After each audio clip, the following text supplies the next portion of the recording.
Στους μυς του μυρού έχουμε προς τα έξω ο τίνων την πλατεία περιτονία, ο ραπτικός. Κάτω από το ραπτικό έχουμε τον τετρακέφαλο μοιραίο με τις κεφαλές του, ο έξω πλατής, ορθός μοιραίος, ο μέσος, ο έσω πλατής και από κάτω τον ορθό μοιραίο ο μέσος πλατής.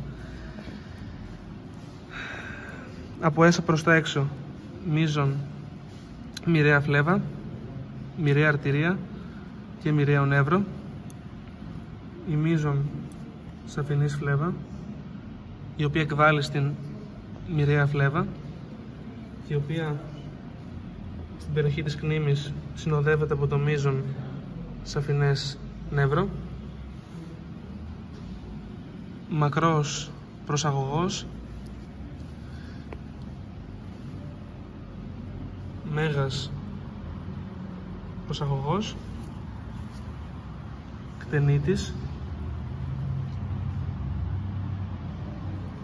Κάτω από τον μακρό και πάνω στον κτενίτη πορεύεται το θηροειδές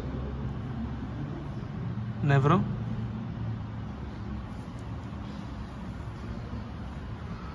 Στο πόδι έχουμε τον μπρόστιο κνημαίο μη με τον τένοντά του, τον μακρό εκτείνων τους δακτύλους και ανάμεσά τους και πιο μέσα τον μακρό εκτείνων το μεγάλο δάκτυλο.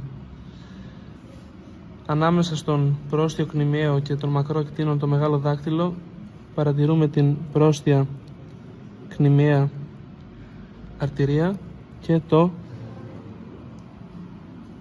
εν το βάθη